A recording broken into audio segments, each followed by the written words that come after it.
Chapter 1. The Overview of the War on August 29. Kiev's two counterattacks. On August 29, 2025, the war in Ukraine continued to enter a new level of tension.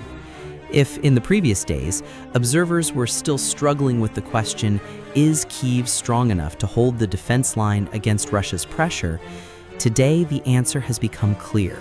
Not only holding, Ukraine also proactively launched two fierce counterattacks. A picture that is both familiar and strange.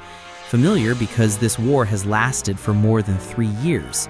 Strange because Kiev still has the strength to bounce back at times when it seems exhausted.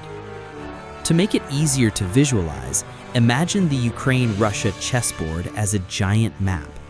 In the east, the Donetsk and Luhansk regions are the steel door into which Russia tries to cram its army. To the south, the Zaporizhia and Kherson regions are the throat leading to the Black Sea, where whoever controls it will control the economic and military airways. On the defense map, August 29 marks two red arrows, symbolizing Kiev's counterattacks, stabbing straight into Russia's flanks, one in the northeast and one in the south. These are the two counterattacks that the Western press calls fierce counterattacks. 1. Why choose August 29? Timing is never random in war. On August 29, Ukraine had accumulated two factors: intelligence and weather. The weather on the Eastern Front at the end of August was quite dry, favorable for armored vehicles and artillery. If it were to be delayed until September, the rainy season would come, and the muddy ground would turn any maneuver into a comedy. Tank drivers are no different than farmers driving tractors, except instead of rice, they plow trenches. In addition, Ukraine has received additional arms aid from Europe, including high-precision artillery shells and some short-range air defense equipment. It's like you're preparing to play a soccer match with a big opponent, and that day your cousin sends you a pair of brand new cleats. There's no reason not to put them on and kick them right away. 2. Where are the two counterattacks? According to the published defense map, the first counterattack is concentrated in the area near Pokrovsk in Donetsk. This is where Russia has concentrated its troops to create an overwhelming position. But Kiev chose to attack directly from the flank, forcing the Russian army to rotate its defense. It can be imagined as a wrestler holding his opponent tightly, suddenly being punched straight in the hip. His grip will definitely loosen. The second counterattack took place to the south in the direction of Kherson. The goal is to stretch the Russian forces, forcing the opponent to disperse. If there is only one prong, Russia can easily concentrate troops to block. But two prongs at the same time will make the situation chaotic. It's like playing chess. The opponent is blocking the left chariot, then you suddenly launch the right horse. Without time to calculate, the battle can collapse. 4. Response from Russia. Russia is not passive. They have increased airstrikes, using both artillery and drones to block Kiev's advance. However, Russia's problem is the spread of the front. Soldiers must be distributed over thousands of kilometers of the front line, leading to surpluses and shortages. The reality of the battlefield on August 29 showed that although Russia fought back fiercely, they were forced to retreat at several hotspots. 5. The significance of the two counterattacks. In terms of military, Ukraine proves that it still has the ability to attack, not just defend passively. This raises the morale of soldiers and strengthens the people's confidence. Politically, Kiev sends a message to its allies that aid works, and Ukraine knows how to use it effectively. This is an extremely necessary win-win tactic to continue receiving long-term support. Diplomatically, the two counterattacks are a reminder to Russia that the game is not over yet. Although Russia has the advantage in numbers, it is not easy to crush the enemy. 5. The funny story behind. War is inherently cruel, but there are also funny situations. According to some Ukrainian soldiers, when launching a counterattack, a unit installed loudspeakers playing rock music to boost morale. When the Russians heard the music, they thought the enemy was holding a mobile concert, but unexpectedly, rocket artillery rumbled in. This story spread quickly on social media, causing networks to nickname the campaign the Rock and Roll Counterattack. Also on August 29, a video went viral showing a Ukrainian soldier raising a flag on a ruined house, but because of the strong wind, the flag kept enwrapping around the soldier. In the end, he turned into a turbaned superhero to the laughter of his comrades. Such moments not only show the optimistic spirit of the Ukrainian army, but also prove that in war, smiles are also weapons. 6. How does the world perceive it? Western media reported it in unison, calling it two fierce counterattacks, while Russian media described it as just a small attack, not affecting the situation. However, military experts point out that the truth is often in the middle. Ukraine is not strong enough to turn the whole situation around, but Russia cannot ignore it because it is a signal that Kiev still has the ability to counterattack. Some European countries even likened it to the day August 29 is like a game in which Ukraine plays the trump card, forcing Russia to turn over the defensive card. This is a figurative but quite accurate way of saying Russia still occupies many territories, but to hold on to all of them is not easy. At the end of Chapter 1, we can see August 29 is not simply a day in the long war calendar. It is the day Ukraine proves that it will not be passive, not let Russia lead the entire game. Although the two counterattacks did not immediately change the situation, they made Russia wary, and the West more interested in continuing to provide aid. Chapter 2. Two counterattacks. Kiev launches a brain-weighing attack on the battlefield map. If Chapter 1 is the introduction with an overview, then in Chapter 2 we will go into the specific details of Ukraine's two counterattacks. 1. Counterattack positions. Why did Kiev choose these hotspots? The two counterattacks were not shot randomly, but were carefully selected by Kiev according to the defense map. The first point. In the direction of Pokrovsk, where Russia has increased pressure for many weeks, this is an important logistics center. If lost, it will affect the entire defense chain of eastern Ukraine. Kiev chose this direction as a way to cut back Russia's advance. The second point. In the direction of Kharkov, near the border area. This is where Russia often tests its strength with cross-border attacks. Ukraine's counterattack here is like a message. If you shoot at me, I will know how to fight back. According to the defense map analyzed by the Institute for the Study of War, ISW, these two spearheads form a defensive counterattack pincer. One side holds the rear, the other side puts pressure on the border. Jokingly, if war is considered a chess game, Kiev is launching a light checkmate move, not to win immediately, but to force the opponent to spread out its troops. 3.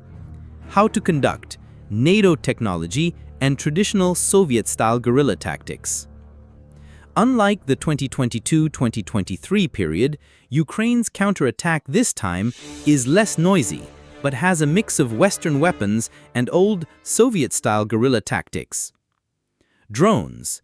This is a weapon used as a divine eye. Ukraine deploys hundreds of small UAVs, flying scattered like a swarm of bees, both scouting and dropping small grenades. Russia has repeatedly complained. Fighting Ukrainian infantry is easier than fighting their UAVs. HIMARS and Caesar rocket artillery. Hit where it hurts. Kiev uses long-range artillery to clear the way before the infantry charges. Salami slicing tactics. Ukraine does not rush in, but cuts into small positions, attacks at night, occupies a few posts, then retreats, making the enemy tired. To put it simply, if Ukraine used to fight with all their might at once, now they choose to bite it gradually. It's like eating a pizza. Don't swallow it whole, but bite it piece by piece, slowly but surely. 4. Russia's response. Defend and attack at the same time.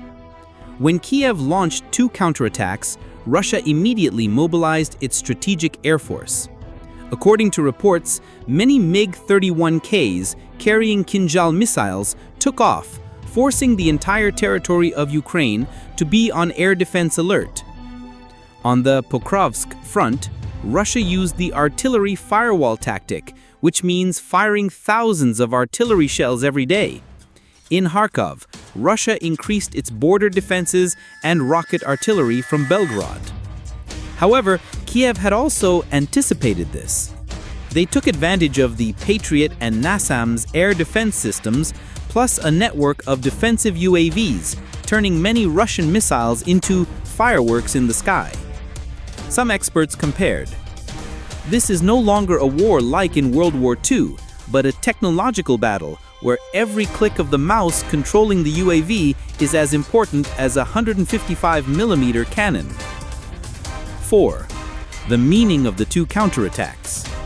Militarily, not aiming to immediately occupy land, but to break the rhythm of Russia's offensive. Politically, sending a signal to the West that Ukraine is still proactive, not just taking the blows. Psychologically, helping the Ukrainian people have more confidence that the army still knows how to counterattack, not just defend. A Ukrainian officer was humorously quoted, "When Russia fires missiles, we take cover.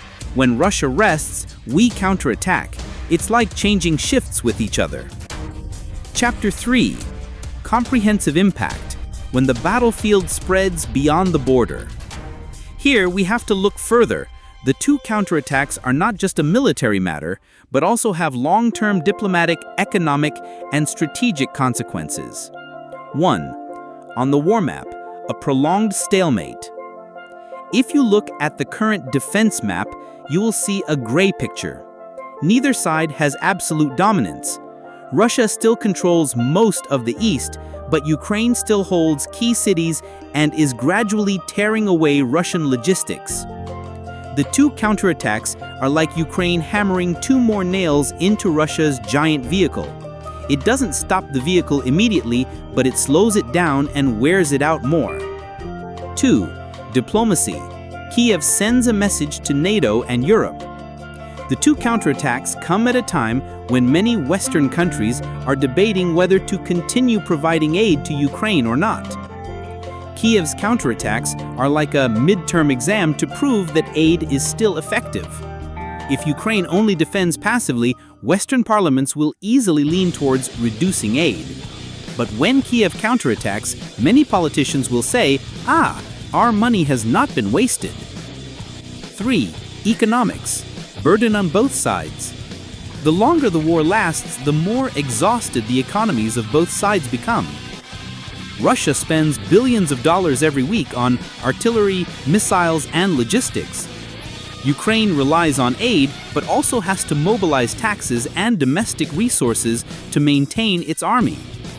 An international expert compared, if we consider Russia and Ukraine as two players in a game, then Russia has lots of money to buy weapons in the shop, and in Ukraine, friends top up cards for you. Both sides keep shooting at each other, only the game shop is making a big profit. 4. Long-term significance. Is this a turning point? If the counterattack is successful, Ukraine will prove that they are capable of holding the game for a long time, forcing Russia to negotiate from a weak position. If it fails, Russia will have more evidence to propagate that Ukraine is not strong enough to resist. However, the key point is these two counterattacks show that the war is not over yet, and any predictions like Russia will win quickly or Ukraine will collapse are incorrect. 5. Conclusion. Lessons for the whole world. From Kiev's two fierce counterattacks, we can draw a few lessons. In modern warfare, UAVs and precision artillery are as important as tanks or aircraft. Psychological warfare is a powerful weapon. Sometimes just proving that you can still counterattack is enough to keep the enemy awake. And most importantly, war does not only take place on the battlefield, but also in the parliament, the media, and even in the pockets of nations. Conclusion of the whole article. Ukraine War, August 29th, two fierce counterattacks by Kiev is not just a simple war news, but also reflects the complex picture of modern war. These two counterattacks, although not immediately reversing the situation, are like two stones thrown into a lake, creating ripples that spread to Europe, NATO, and the whole world. If you love historical and war analysis, please like, share, and subscribe to the History and War channel so that we can continue to explore unprecedented perspectives on the battles that shaped the world.